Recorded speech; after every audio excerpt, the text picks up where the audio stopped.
Hola chicos, ¿cómo andan? Bueno, armo un pequeño video para repasar un poco el ejercicio uno del parcial y cuáles son las respuestas correctas. Vi bastantes falta de claridad en algunas respuestas de ustedes. De todas maneras, quiero decirles que hemos sido bastante benévolos a la hora de corregirlo, considerando la situación de que, no hay, de que es difícil la virtualidad y transmitir el contenido por video o por filmina como lo estamos haciendo.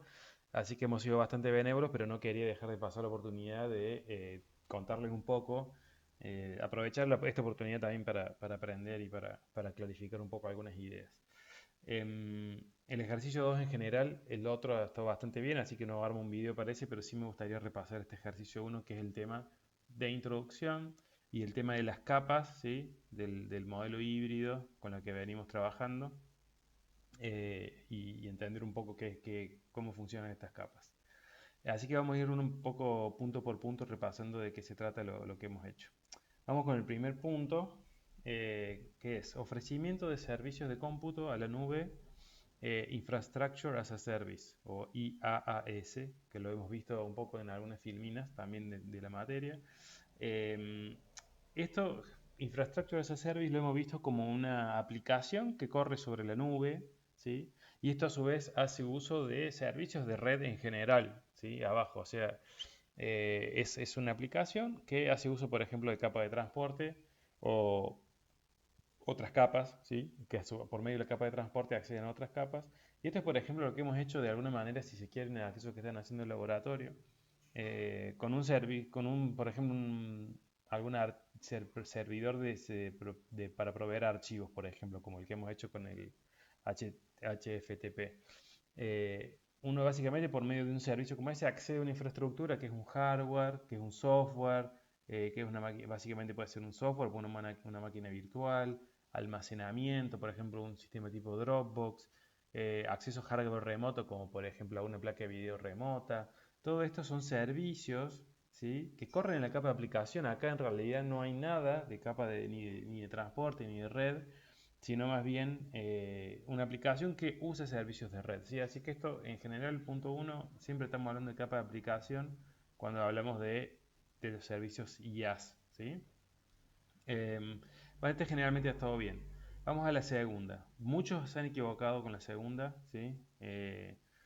Y tiene que ver la segunda, el número 2 habla de lo que es la pérdida de paquete de errores por interferencia en el canal, ¿sí? Muchos me han puesto que esta es la capa de transporte y es incorrecto, no es la capa de transporte. La capa de transporte, ya la vamos a ver en las 3 y 4, se trabaja fundamentalmente con recuperar datos que se pierden por congestión. Pero la capa de enlace es la que se encarga de recuperar datos que se pierden por errores o problemas del canal. Acá estamos hablando de interferencia del canal. Esto es una trama, ¿sí? Que viaja por un cable, que sufre una cierta interferencia y ese dato se corrompe y de alguna manera ese dato para ser recuperado necesita de una recuperación de esos paquetes por medio de retransmisiones, por ejemplo, para día espera, etcétera, ¿sí? Diferentes estrategias de retransmisiones que también ya estamos empezando a ver este, en la materia ahora, digamos. Pero en general siempre esto es importante. La capa de transporte recupera datos perdidos cuando se genera un caso de congestión, que es cuando se sobrecargan los enrutadores, y cuando hay un problema de canal o de interferencia de canal, estamos hablando en general de una capa de enlace, ¿sí? Que sucede salto a salto, vecino a vecino, se trabaja con la capa de enlace para recuperar y retransmitir paquetes que han sufrido algún error. Entonces, un poco lo que contestamos acá se aplica por medio de controles de checksum y retransmisión y de disparada bajo demanda o bajo expiración de temporizado. ¿Esto qué quiere decir? Lo que estoy poniendo en mi respuesta acá, que sería como un ejemplo de respuesta de cómo se aplica. Estamos hablando de que hay checksum que chequea si un paquete que llegó tiene algún bit corrupto o no. Y estamos hablando de que en caso de que tenga algún bit corrupto, genera una retransmisión bajo demanda, ¿sí? O bajo una expiración del temporizador. Estos dos casos son los siguientes. Si yo recibo un paquete cuyo CRC, cuyo control de checksum me da negativo, de que el paquete está corrupto, yo puedo disparar un ACK negativo, un NACK, que también lo hemos visto, está en los contenidos de la materia, y por medio de ese pedido de retransmisión, el transmisor original me retransmite el paquete.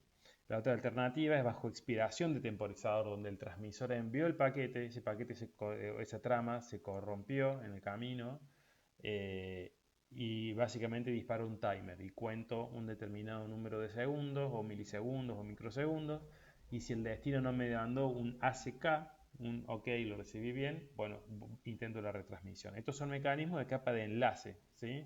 La capa 2, la que está arriba de la capa física, es bien de bajo nivel esta funcionalidad, ¿sí? Así que bueno, esa sería la respuesta correcta de la 2. La 3 y la 4 estamos hablando de capa de transporte, ¿sí? Eh, Acá vamos de recuperación de paquetes perdidos por buffers sobrecargados en enrutadores. Esto es congestión, chicos. Buffers sobrecargados es congestión. Esto es cuando hay algún enrutador intermedio cuya memoria está saturada de paquetes a la entrada, hay un exceso de paquetes a la entrada y no pueden salir, ¿sí? Hay una congestión del otro lado, hay una sobrecarga, y la manera de atacar esta sobrecarga es por medio del uso de la capa de transporte, que tiene un mecanismo de control de congestión, ¿sí? Que básicamente se encargan de regular la tasa de transmisión. Entonces siempre en la capa de transporte vamos a tener atacar estos problemas de congestión, ¿sí? Cuando tenemos memorias de enrutadores intermedios que se empiezan a llenar de paquetes y queremos evitar que esas memorias se llenen, porque cuando se llenan se empiezan a perder paquetes. Los nuevos que llegan ya no tienen dónde almacenarse, esa memoria hay que tratar de sostenerla estable, ¿sí? Entonces la manera de sostenerla estable es por medio de estos controles de congestión que suceden en capa de transporte, para que el transmisor del dato original baje la velocidad para buscar un equilibrio en la entrada y la salida de datos en los rutadores intermedios, ¿sí?